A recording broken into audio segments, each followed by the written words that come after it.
সুপ্রিয় দর্শক, আসসালামু আলাইকুম। আমি আফরোজা খান চট্টগ্রাম থেকে বলছি। আফরোজা ব্লগে সবাইকে শুভেচ্ছা জানাচ্ছি। আশা করি সবাই ভালো আছেন এবং সুস্থ আছেন। আলহামদুলিল্লাহ, আমি অনেক ভালো আছি। তো আজকের ভিডিওটা শুরু করছি খিচুড়ি রান্না দিয়ে। আমি আমার 1 বছর বাচ্চার জন্য কিভাবে খিচুড়ি রান্না করি সেইটাই আপনাদের সাথে শেয়ার করব। তো প্রথমে এইখানে আমি সেদ্ধ চাল আর ডাল নিয়ে ধুয়ে নিচ্ছি। আমি কিন্তু সেদ্ধ চাল দিয়েই খিচুড়িটা রান্না করি, কারণ আতপ চাল দিয়ে খিচুড়ি রান্না করলে বাচ্চাদের পেটে গ্যাস হয়ে যায়। তো তার জন্যই আর কি আমি সেদ্ধ চালটাই দিই, হাফ বয়েল চাল যেটা ওইটা। তো চালটা ধুয়ে আমি পরিমাণ মতো পানি দিয়ে দিয়েছি। তারপর এখানে মিষ্টি কুমড়া দিয়েছি। তারপর দিয়েছি যে গাজরটাকে আমি একটা গ্রেটার দিয়ে গ্রেট করে নিয়েছি। তারপর এখানে 1 কোয়া রসুন আর ছোট পেঁয়াজ থেকে অর্ধেকটা পেঁয়াজ দিচ্ছি। মশলার মধ্যে এখানে দিব ধনিয়া গুঁড়া আর সামান্য পরিমাণে হলুদ গুঁড়া। এগুলো কিন্তু আমি ঘরে গুঁড়া করেছি, ওইটাই ব্যবহার করছি। আর স্বাদ মতো লবণ। আমি আমার বাচ্চাকে সবসময় লবণ দিয়ে খিচুড়ি রান্না করি, মানে বাচ্চার জন্য রান্না করি। আমার বাচ্চাকে আমি সবসময় লবণ দিয়েই খাবার রান্না করেছি, কখনো লবণ ছাড়া রান্না করে খাওয়াইনি, কারণ লবণ ছাড়া ও খেতে চায় না। তো খিচুড়িটা কিন্তু ফুটে গেছে, আরও কিছুক্ষণ রান্না করব। তার আগে এখানে আমি 2 পিস পাঙ্গাস মাছ দিয়ে নিলাম। আজকে খিচুড়িটা পাঙ্গাস মাছ দিয়ে রান্না করব। মুরগির মাংস দিয়েও রান্না করা যায় একই নিয়মে। মুরগির মাংস দিয়ে রান্না করলে এখানে আদা রসুন বাটা সামান্য পরিমাণে দিতে হবে, আর খুবই সামান্য পরিমাণের জিরা গুঁড়া দিতে হবে। তো মাছটা কিছুক্ষণ রান্না করে নিয়েছি আর কি, মাছটা ভালোভাবে সিদ্ধ হয়ে গেছে। তো এখন আমি তুলে কাটা বেছে তারপর দিব। মাছটাকে কিন্তু খুব ভালোভাবে সিদ্ধ করতে হবে, যেহেতু ছোট বাচ্চা খাবে, এটা কিন্তু অর্ধেক সিদ্ধ করা যাবে না। তো আমি কাটা বেছে নিয়েছি। এখন আর কি মাছগুলো দিয়ে একটা ডাল ঘুটুনি দিয়ে ঘুটে নিব। আর আমি আমার বাচ্চাকে কখনো ওই ব্লেন্ডারে ব্লেন্ড করে খাবার খাওয়াইনি। আল্লাহর রহমতে আমি ডাল ঘুটুনি দিয়ে ওকে ঘুটে তারপর খিচুড়ি খাইয়েছি। তো ওই বাচ্চাগুলোকে নিয়ে অনেক কষ্ট হয়েছে আমার, ওরা ব্লেন্ড ছাড়া খাবার খেতে পারতো না, কিন্তু এইটাকে আমি এরকম অভ্যাস করাইনি। আমার ছেলেটাকে এরকম ডাল ঘুটুনি দিয়ে ঘুটে তারপর খিচুড়িটা আর কি খাওয়াই। তো খিচুড়িটা রান্না হয়ে গেছে, এখন আবার আমি আমাদের রান্না করে নিব। তো প্রথমে আমি লবণ শেষ হয়ে গেছে, তো লবণদানিতে লবণ ভরে নিচ্ছি। তো লবণটাকে তুলে নিয়ে তারপর আবার এখানে হলুদও শেষ হয়ে গেছে, তো হলুদটাকেও আর কি ভরে নিব। সব কিছু গুছিয়ে নিলে দেখা যায় কি রান্না করতে অনেক সুবিধা হয়। আর যদি গুছিয়ে দেখে না নিয়ে যখন বাইরে রান্না করতে যাব মাটির চুলাতে, তো তখন কিন্তু তাড়াহুড়ার মধ্যে মানে ঠিকভাবে হবে না। দেখা যাবে যে রান্নাটা বন্ধ করেই তারপর আবার এগুলা আর কি মশলাগুলো ভরতে চলে আসতে হবে। তো আগে ভাগে গুছিয়ে নিলে রান্নাটা সহজ হবে, তাড়াতাড়ি হয়ে যাবে। তো এখানে কিছু বাজার নিয়ে আসছে, তো ধনে পাতা নিয়ে আসছে, তারপর শিম, ফুলকপি। তো এগুলাকে আমি ঝুড়িতে ঢেলে নিচ্ছি। তো সবজিগুলো অনেক ফ্রেশ ছিল, ফুলকপিটাও মোটামুটি ফ্রেশ ছিল, আবার শিমগুলো অনেক সুন্দর ছিল। তো ফুলকপির থেকে দেখি যে ফুলকপির ডাঁটাগুলাই বেশি, এইগুলো তো খাওয়া যায় না, বাতি থাকে। তো যেগুলো কচি কচি ওইগুলো নেওয়া হয়, আর বেশি অর্ধেকই ফেলে দেওয়া হয়। ফুলকপির থেকে ডাঁটাগুলাই আর কি বেশি পড়ে। তো এখানে আবার টাটকা ধনে পাতাও এনেছে। তো ধনে পাতা বেশি করে আনা হয় না, যেহেতু এখন সব সময় ধনে পাতা পাওয়া যায়।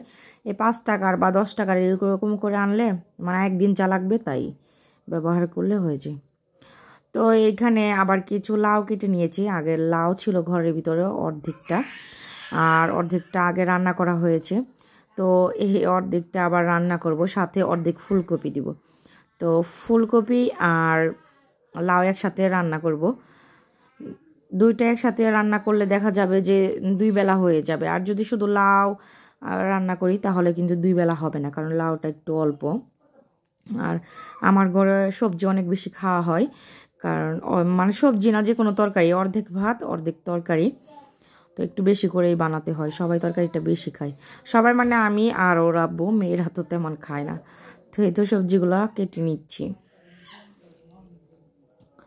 তো ভিডিওর স্পিডটা বাড়িয়ে দিয়েছি, কারণ আপনারা তো এতক্ষণ সবজি কাটা দেখলে বোরিং হয়ে যাবেন, তার জন্যই আর কি।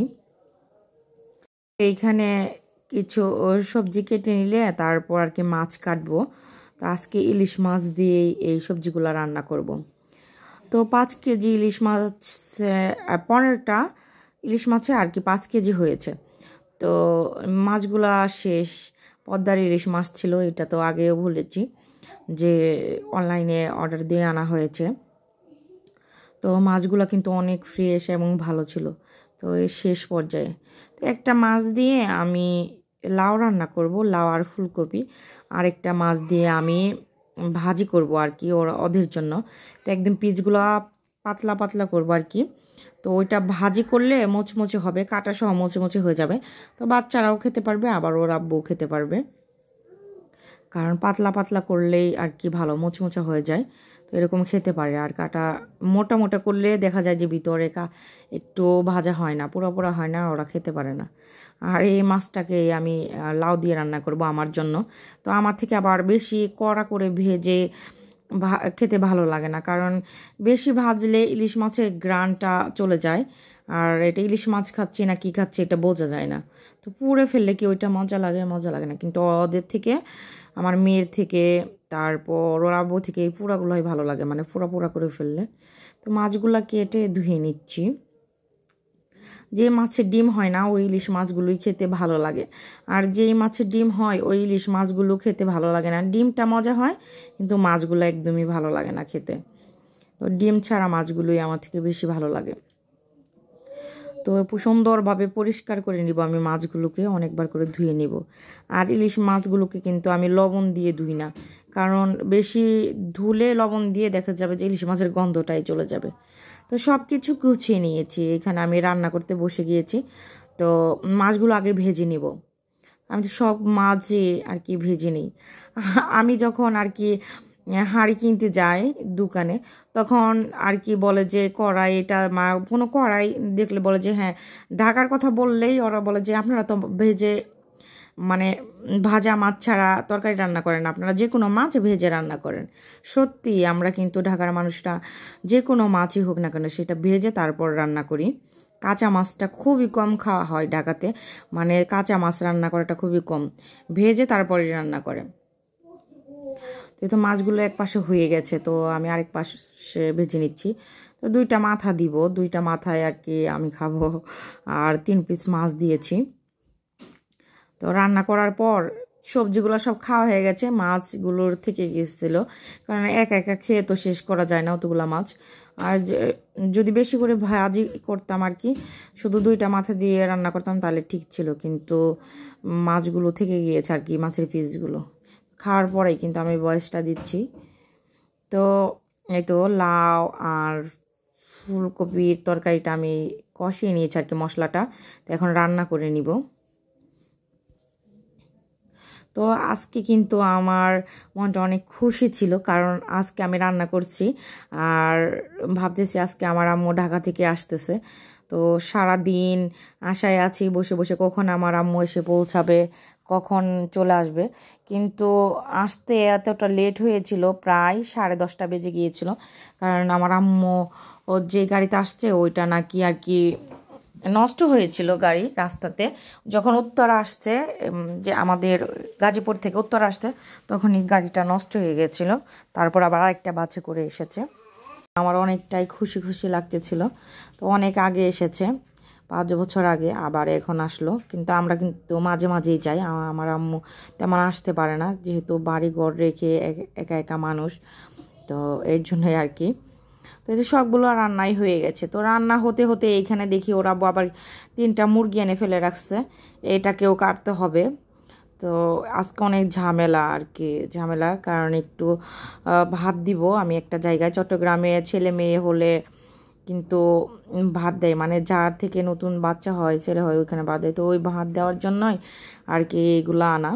তো পরবর্তী ভিডিওতে আমি শেয়ার করব কাকে ভাত দিচ্ছি, কোথায় দিচ্ছি, এটা আপনাদের সাথে শেয়ার করব। পুরে খাওয়া দাওয়া করতে অনেক লেট হয়ে গেছিলো। আমি কিন্তু মুরগিগুলা কেটে, তারপরে মাছ এনেছিল, মাছ কেটে, রুই মাছ আবার কেটেছি। তো কেটে তারপর গুছল করে আমি ভাত খেয়েছি।